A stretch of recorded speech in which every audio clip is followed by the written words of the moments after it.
relationship, you have to really ask yourself, what do I want to experience her?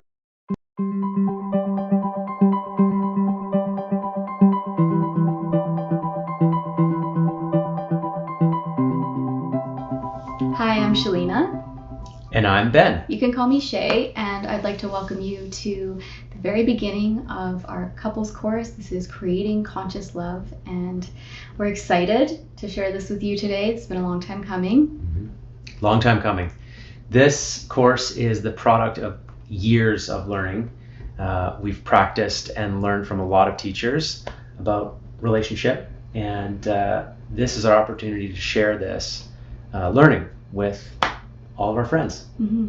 Yeah, we're excited and also a little bit nervous because I've really hesitated. I think you've been a little bit more ready for this than me, but I really hesitated to create a couples program, not because I don't feel like we have a lot to share, but because I think one of the fears that I have is that people will think that there is such thing as the perfect relationship, or that people will get the impression that we're coming out and saying that our relationship is perfect and that we've figured it all out and that we're here to help you do that. And that's really not what this program is about. I think what's really important to me in my heart is that you know that it's okay that relationships are hard sometimes, and it's actually perfect that relationships are hard sometimes. And so to sort of reframe that idea that conscious relationship means blissful all the time, and really taking you into a place where you can see your partner as your spiritual teacher. And when Ben and I first met 2 months in, we started doing tantra trainings and deep shadow work in little private group therapy containers with our teacher. And I mean, what was that like for you when I first invited you to do that 2 months in? I knew that we were about to either go deep and make something profound happen, or that it was going to end the relationship quickly, because it's that kind of training is a bit of a pressure cooker. And I said yes because I knew I wanted to explore deeper with you, and I wanted to go deeper with you than I had ever gone. I wanted to learn. And we never want to project an image that our relationship is perfect. But what we do have here, and what has got us this far in our relationship, is a set of tools that we've learned from multiple teachers and multiple theories that have helped us get through the hard times and have helped us grow our relationship at certain moments, and that have created profound connection for us at times. And this stuff has been the fuel behind our relationship. So we want to share those tools with you. Okay, so throughout this program, we're going to take you through little teachings that reflect a lot of the philosophies and the spiritual principles that we live by in our relationship and in our personal lives as individuals.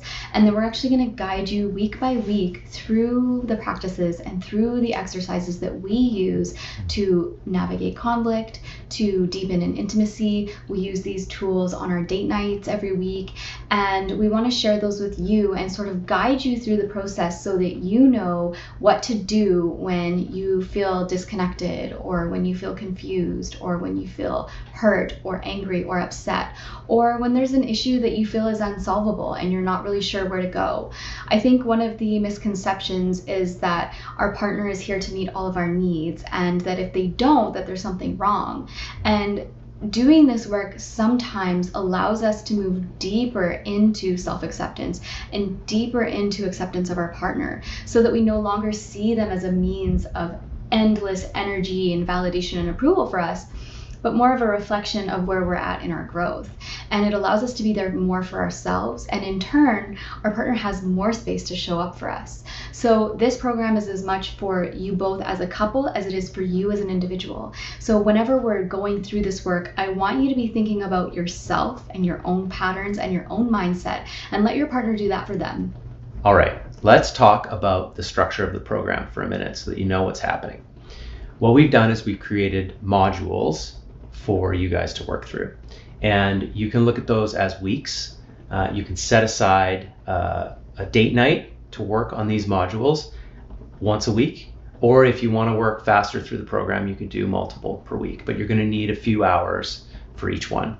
And what we've got is a video with some teachings and some tools in it that you're going to watch together, and then another video for some exercises that we're going to take you through each week so you can practice learning some of the stuff, some of the tools that we've learned over time.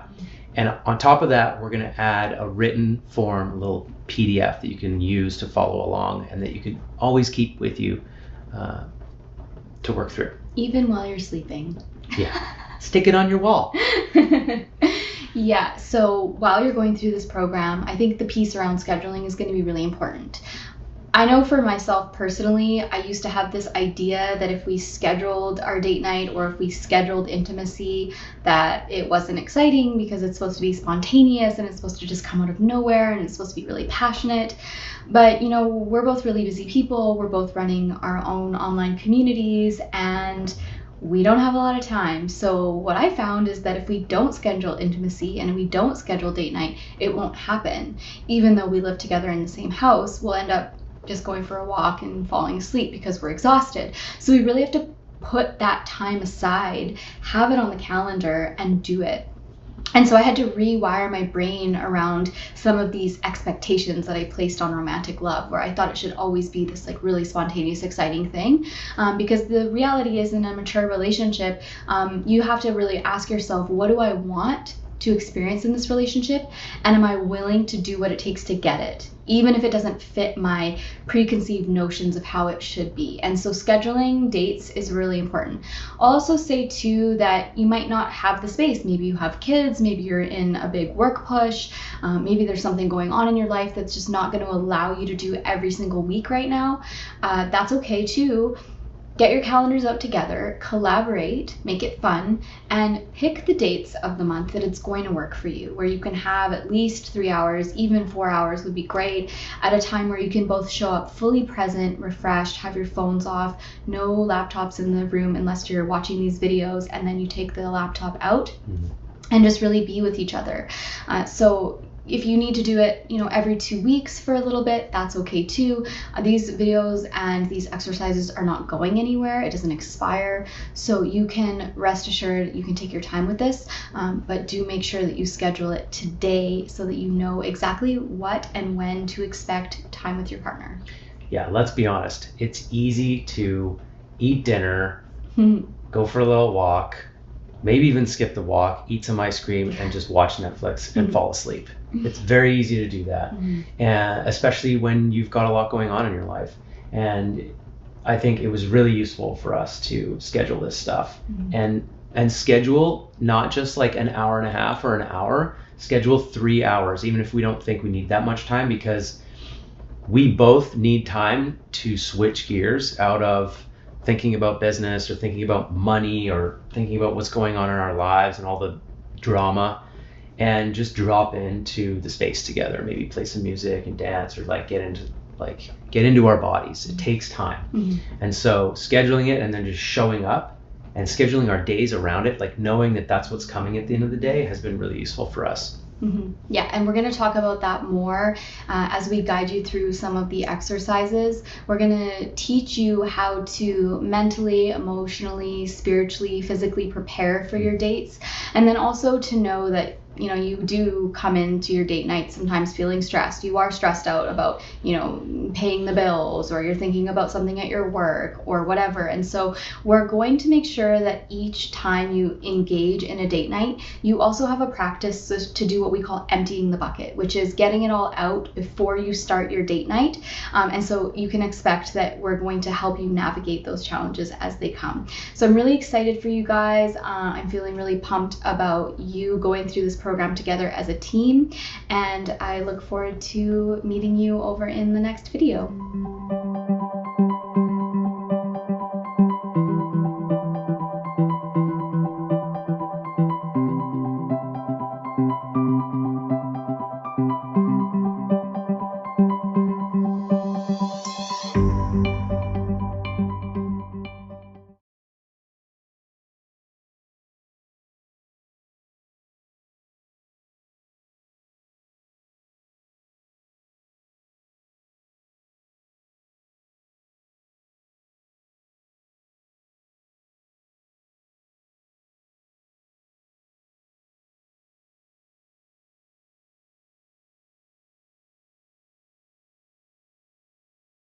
Okay, welcome to the session on conscious relationship. We're going to talk about what conscious relationship is, what it isn't, and how you can cultivate more of that in your partnership. Okay, so the idea here is that from a basic psychology perspective, that humans, we tend to operate fairly automatically, and that in some ways we kind of drift around in the world in a semi-dream state, and we drift in and out of relationship in a semi-dream state. And there's a lot of evidence to show that, especially when you get to the other side of something that you didn't see. One way of seeing this is to explore, like, why are you attracted to what you're attracted to? Why do you like what you like in your partner? And when you ask deeply and search beyond your initial explanations, your mind explanations, you realize like that you're not really in control of your attractions. They just kind of like they're floating under the surface.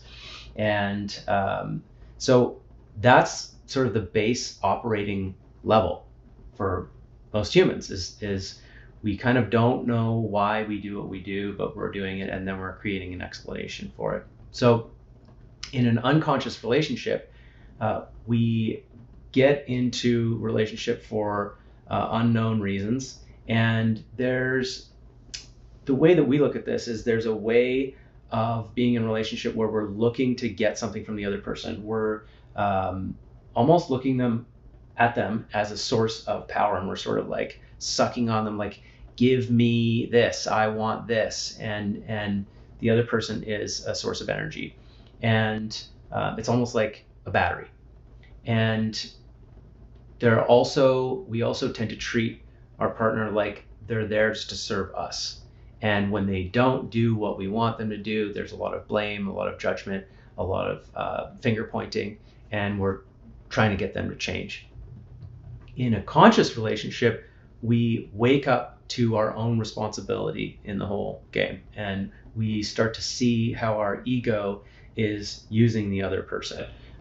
It's basically a process of waking up to our own dream state. Mm-hmm. Yeah, I like how you say that, the dream state, because conscious relationship really is about understanding our minds and who we are and what we're bringing into the relationship. So our past conditioning, our past traumas, our family systems, all the things that we learned when we were young about love, whether that's that love wasn't safe, or that you couldn't trust, or that it's not okay to be vulnerable, or that your voice doesn't matter. All of these things, they sort of wire us up for how we're going to show up in our future relationships. And so when we want to create conscious love, it's not about picking apart our partner. It's really about looking at how we're showing up and what are the things that we are believing or embodying, or the ways that we're approaching situations with our partner that is creating distance. So in a conscious relationship, Ben talked about the battery idea, right? So our teacher taught us this concept of the battery relationship, where we're constantly draining each other. And so I'm just like taking from you and you're taking from me. And we really do see each other as a means to an end in a way. So I see you as a person who is supposed to make me happy, and you're supposed to make me feel good, and you're supposed to do all of these things so that I can feel special. And we like to keep score. Like, I did this for you, you do this for me. Yeah. Right? Yeah. And also keeping score of what you didn't do, and using that as evidence for why they don't love you, or for whatever your story is. Okay, so just take note of that.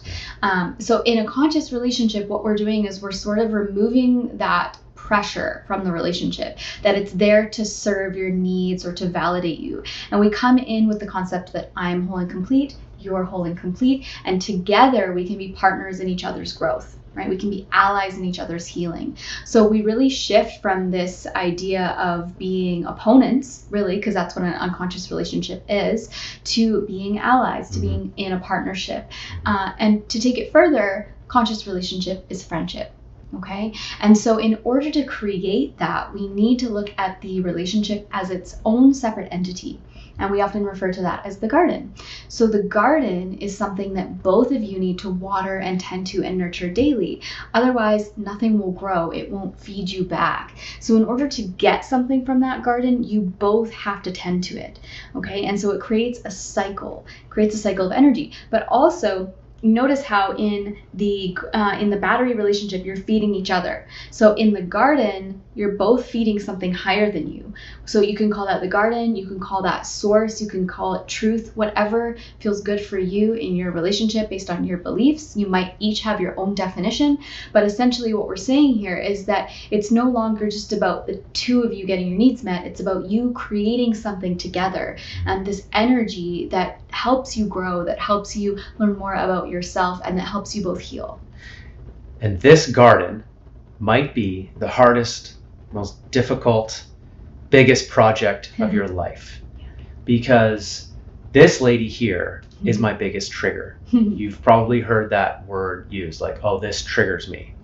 And what that means is it brings up some uncomfortable emotions.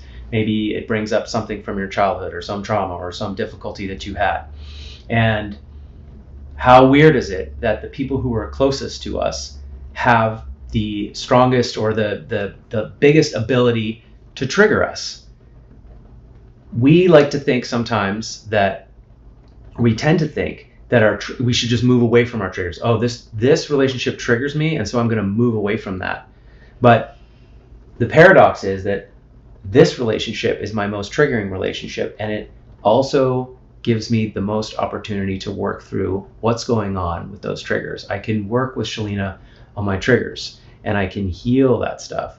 And so that's tending to the garden, is like owning what's going on inside of me, and working to overcome that and heal that. And we do that together. And from that, the garden feeds us, it feeds back. It's this like beautiful feedback loop. Mm-hmm. And the important thing to remember about this is that you can't do that work if there isn't safety and if there isn't willingness. So, I mean, when you and I first started dating, we were in more of an anxious avoidant pattern, actually. Like, if there was conflict, I would really want to work it out really fast. I would actually get really triggered. My abandonment would get kicked up majorly. I would almost panic. Like, we had to talk about it. And he would shut down. So you would sometimes turn off your phone and like leave the house, or you wouldn't talk to me for 3 days. That doesn't happen now. When we have a conflict, it's generally quite quick. Sometimes we don't even need to process it. If it's a big conflict where somebody's feelings really got hurt or one of us needs to make a repair, then we can do that quite quickly now, even sometimes within minutes. But it wasn't that way in the beginning. That's not how we started. And so I guess I want to reassure you that wherever you and your partner are at in this moment, know that if you're both willing, if you both have the desire to heal that pattern and get closer to each other and to really see each other's hearts, then you will be able to do that. And we are going to help you do that in this program. To get started, here are a few of the 10 core principles of conscious relationship that we're going to be working with in this course. Okay, number 1.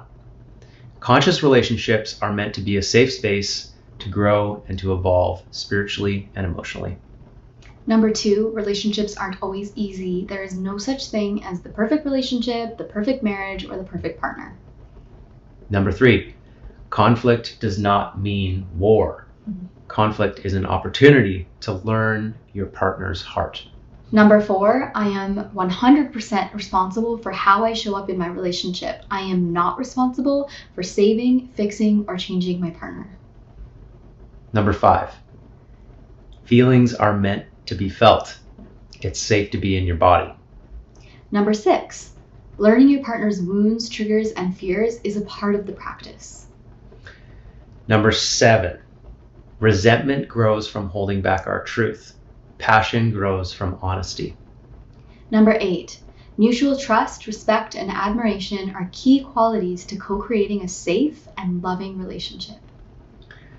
Number 9, listening with your heart, not your head, is the greatest gift you can give to your partner. And number 10, your partner is your spiritual teacher. So we're going to break down each of these core principles for you in all of the modules that follow this course. So this is just a brief overview of the philosophies and the principles that we're going to be working with throughout the entire program.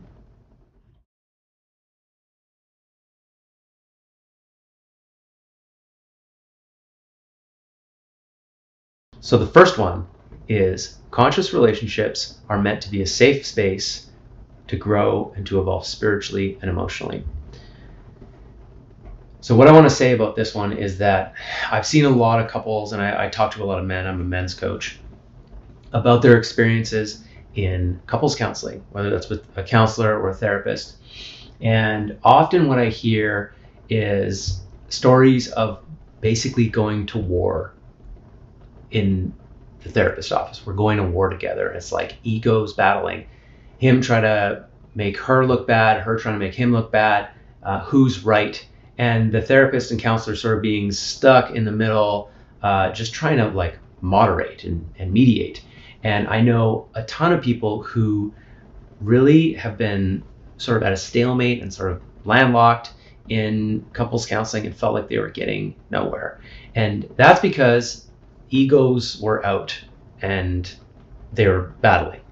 So that's not a safe space. If you're afraid to go to couples counseling, if you're afraid to go to the therapist as a couple, that's not a safe space, right? So this first piece is really important. We have to set up the safe space. And the way that I say it to people is that ego is the enemy, and that having a level of humility and curiosity for what's going on inside of you and inside the other person, and a gentle space of love, that's the key. Okay, so the key word here being safety. I feel like this is often overlooked in partnerships, and there's even a way for us to sort of use the concept of conscious relationship against our partner. And what I mean by that is when we get into a dynamic where we've both agreed to own our stuff and do work on our minds, we can get into a pattern where we are putting ourselves in a position of better than with our partner. And what that looks like is psychoanalyzing them, calling them out on their stuff, telling them that they need to look at their minds whenever they bring a feeling to you. And I myself have been guilty of doing this with Ben. I mean, a lot of times in our earlier days when we were trying to resolve conflict, it really just looked like me leaning into him and sort of going after him and trying to tell him, you know, what his projections were or where he was going wrong.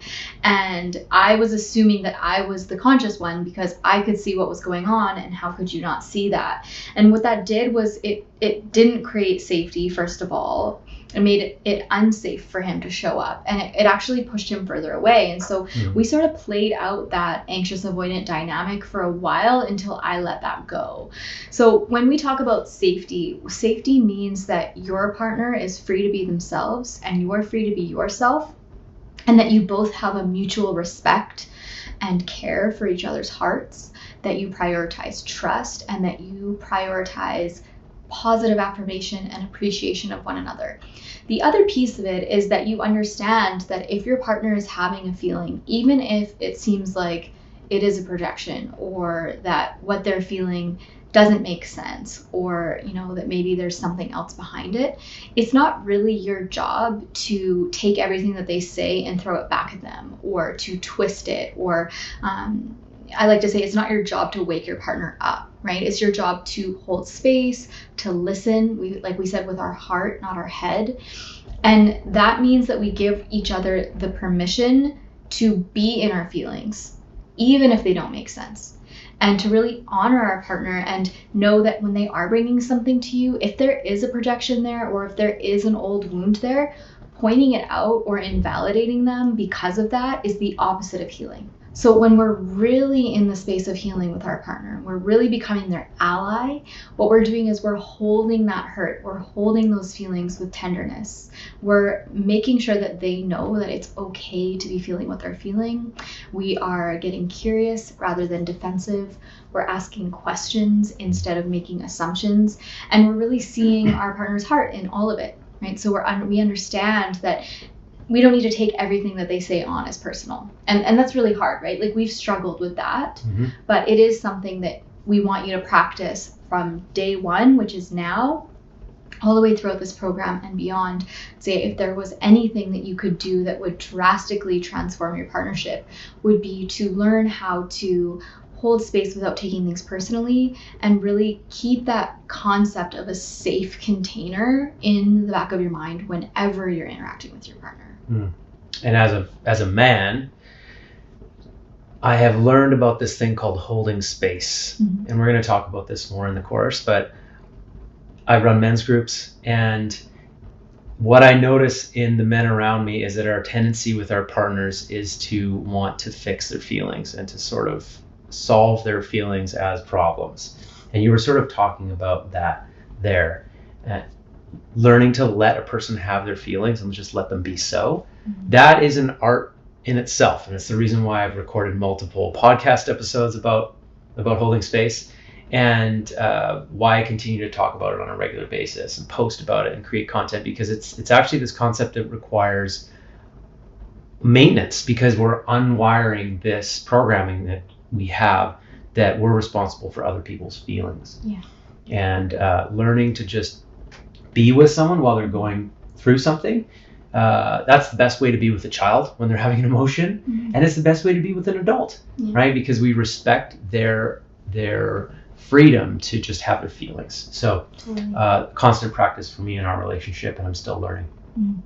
Yeah, and I think, it goes both ways. For me, what I've learned is that I kind of came into our relationship thinking about you holding space for me. Mm-hmm. But as we've deepened, I've really wanted to learn how to hold space for you. Yeah. And to really learn to listen to your feelings and to understand that holding space, nobody's a bottomless bucket. Nobody can hold everything for you, and your partner certainly can't. It's really challenging when we're bringing a complaint or a fear or a frustration that involves our partner. It's hard to hold space for that and not take it personally. Not to mention that most of us grew up in families where enmeshment or codependence was rampant, or where we weren't really allowed to have our own experience because it made ripple effects in our family system. Okay, so we're all in doing this, and it is a two-way street. It doesn't matter if you're both men or you're both women, or if it's a man and a woman in relationship. You're always working towards holding space for each other, and it doesn't matter who goes first, but if you can both be thinking about, okay, when my partner's sharing, I'm here to listen, I'm here to empathize, I'm here to reflect back what I heard, and I can just be fully present with them, non-defensive, and really get curious about what is behind this for them. And if you can take turns doing that, then you grow together. So we always have this concept in our relationship about, our teacher used to call it being the long arm, which essentially was a metaphor for extending first. I like to think of it as a competition to let go first. And that means that both of us are doing that. So in conflict, I'm competing with myself and with him to see who will let go first and move toward one another in conflict in a loving way.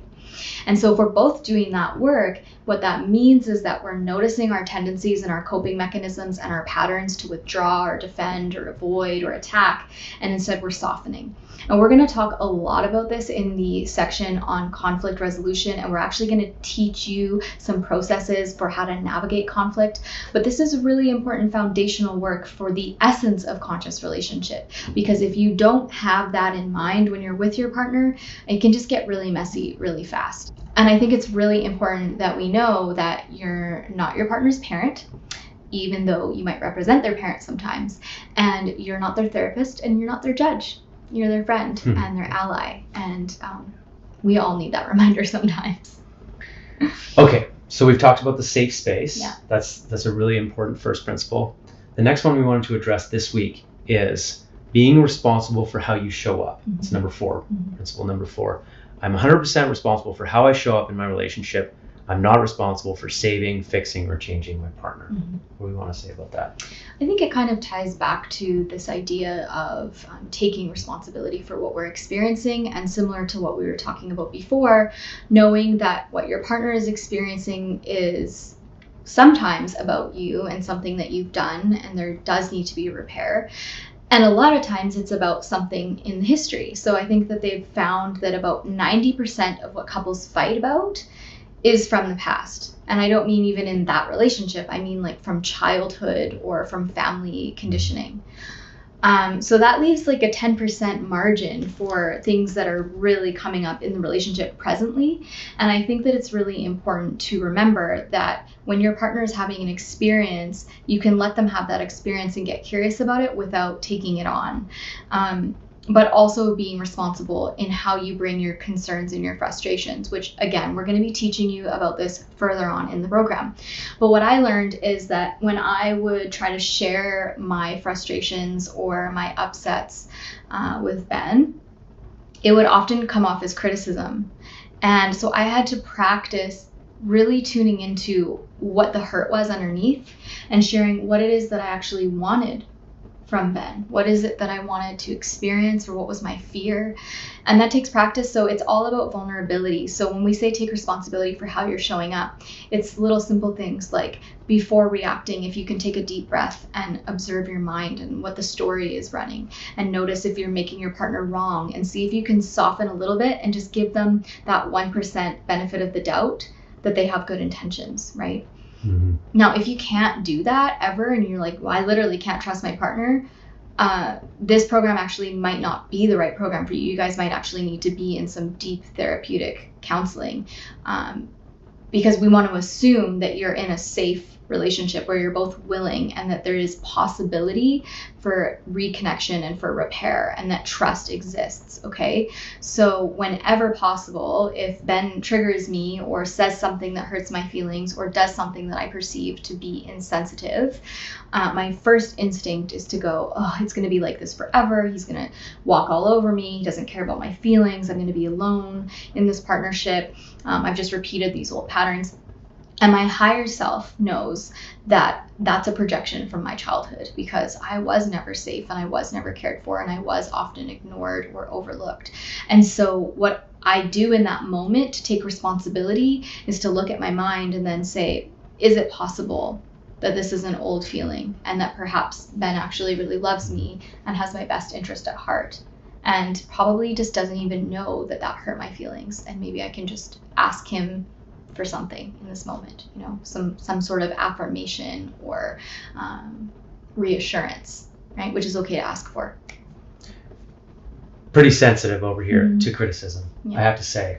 Yeah, you're admitting that at times you've come off as critical, and I will admit that if you're like 2 or 3% critical in your statement, I will get wounded by that and be triggered, because in my past, I was often people were always trying to round me up and control my behavior. And I was a pretty wily kid. And it was basically all women who were doing that. I was constantly in relationship contracts with my mom. My dad was working, and all my teachers were female. And I was pissing off my teachers and getting kicked out of class all the time. That's my whole childhood. And so when a woman brings something to me that is about my behavior or about the way that I was talking, if there's an air of criticism or judgment in it, I'm pretty triggered, and I do shut down and I do pull away. So my work has been learning to sit in that feeling of being criticized and not react, and let myself just feel that, maybe even say it, and still listen and learn to like hold space while feeling a little bit triggered, you know, and that enables us to actually move through something, rather than me being like, I don't need this criticism right now, and like storming out, which is kind of my first instinct. Yeah. So these little things are so important. Yeah, and that kind of leads to the next and I think the last point that we're going to cover in this section, which is listening with your heart and not your head. And that is because, like we said, our relationship programming does stem from our earliest conditioning. And so, like, you know, Ben and I have both shared with you some of the ways that we've carried our, you know, responses and our stories into this partnership, and how we project that onto one another when we're in a state of conflict, or when we're just, you know, a little bit sensitive that day. And so when we're in that space of listening in our head, it's really easy to follow the stories because the mind is making up stories all day long. Like, we're just constantly making meaning of everything. We're finding evidence for our stories, and then we're projecting that out onto our partner and onto the rest of the world. So it's really easy to get caught in that blame game, or to start like overthinking things or trying to make everything logical, which again, feelings don't make sense, so you can't do that. Right? Like, we have these conversations where I'm sharing a feeling and Ben goes like, well, that's not logical. And I'm like, well, all the time. Right? But feelings aren't logical. Feelings don't make sense, and you don't need to make sense of them because they're just innate, and they're energy, and they move through you and then they pass. Right? So often I feel like her feelings are just a misunderstanding. That's my head talking. Yeah. And so when we are listening with our heart, it's really that permission giving. It's really that assuming that everything that our partner is sharing is important to them, and that maybe we don't understand it, but we don't actually need to, because our partner doesn't need always for everything to go through our analytical filter and for us to sort it out for them. They just need to know that they're loved. A lot of us weren't given permission to feel or to express ourselves. And so in our adult relationships, we're practicing that. We're reparenting ourselves, but we are also reparenting each other, right? Like, we're showing up as a projection of each other's parental figure or caregiver. And so the way that we can help each other heal is to offer love and validation at any moment. And so just to listen from a space of curiosity and warmth. Harville Hendricks, who is one of our favorite teachers, speaks a lot about wonder, right? This idea of wonder with your partner, wonder and awe. So carrying that with us in each moment, right? And seeing our partner's heart. Yeah, so we're going to build a lot of what Shalina was just talking about into the exercises in this program. And some of that involves just like looking into the other person's eyes with a sense of curiosity and wonder, or sharing admiration and gratitude for the qualities that you see in the other person. And that stuff is so powerful when trying to connect, and especially when we're having difficult conversations. If we can tap into that side of us that is like curious and like so loves so many things in the other person, and sort of balance any difficult, critical things, judgments, difficult emotions with this respect and admiration for the other person, that's key. Okay, so we're going to move on to the exercise portion of this session, and we'll see you over there.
We want to give you a few little tips on how to do the dyads together so that you can get the most out of the experience.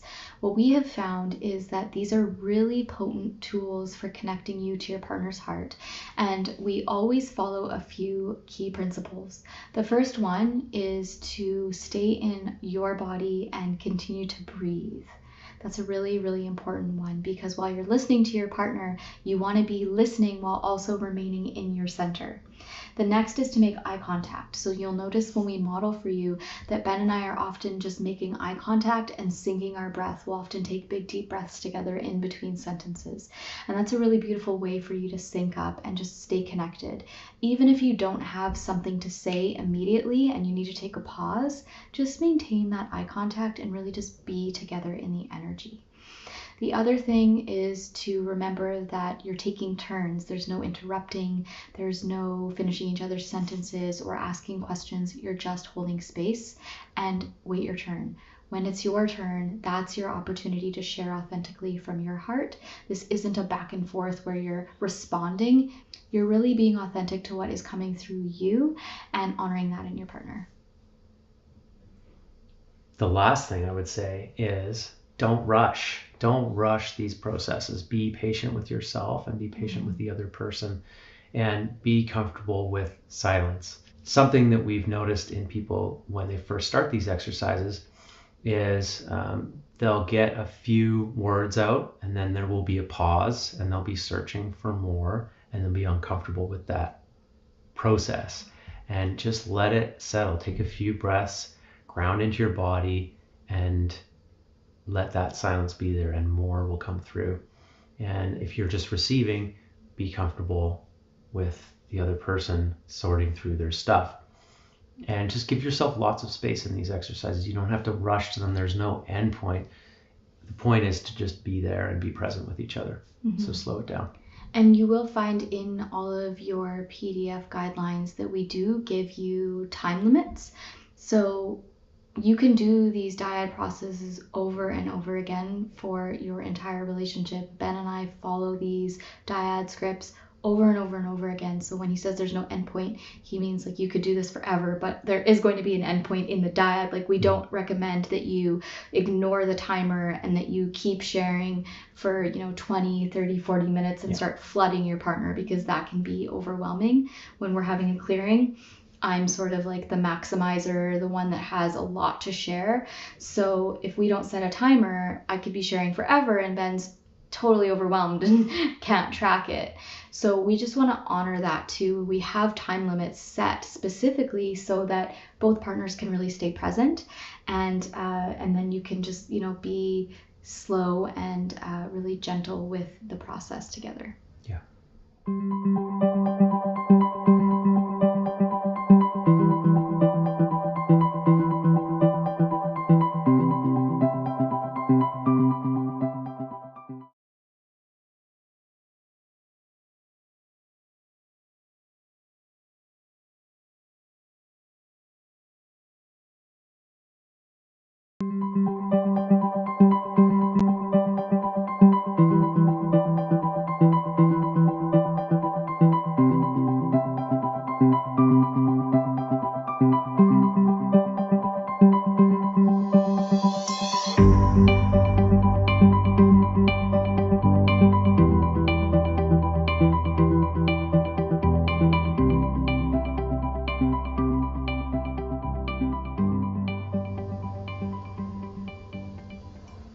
Something that I want you to know is that I'm feeling really grateful that you've taken the time to do this date night with me. Something that I want you to know is that I had a really busy day and I'm feeling really tired, and it would be really nice if we could just take some time to get into our bodies together. Something that I'm afraid of is that maybe you have expectations of me that I'm not able to meet. Something that I'm afraid of is that I'm not doing enough. Something that I desire is to have more energy to play and to connect with you. Something that I desire is to take more time to prioritize connection and intimacy with you.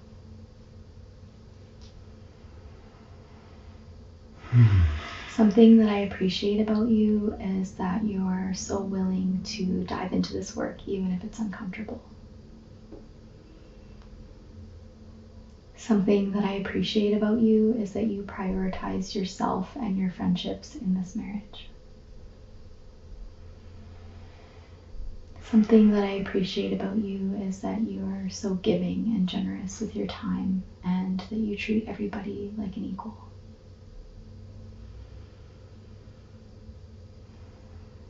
Thank you.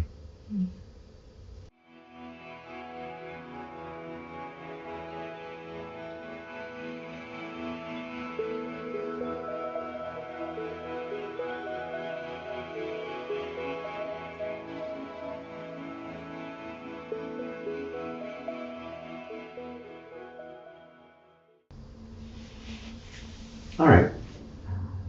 Something I want you to know is when you laugh, it's like a superfood or some kind of amazing vitamin that I get.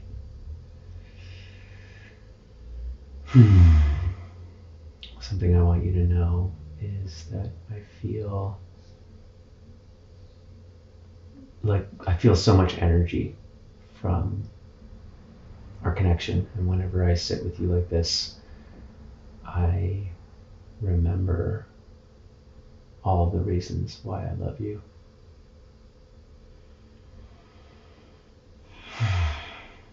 Something I'm afraid of is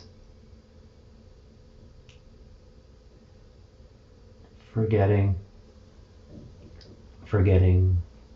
this connection.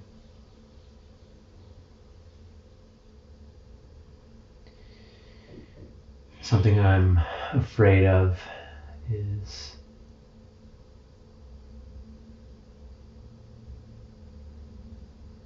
I'm afraid of losing you.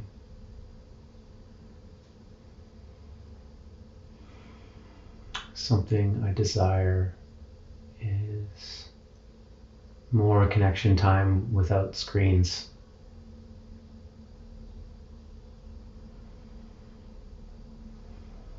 Something I desire is for us to get out of our comfort zones together even more. Something I appreciate about you is your beautiful feminine energy and the way that you laugh and giggle and are brought to life by life itself and by our dog and just your bright, beautiful essence. And something that I appreciate about you is your willingness to stick it out with me even when you want to run away. Thank you.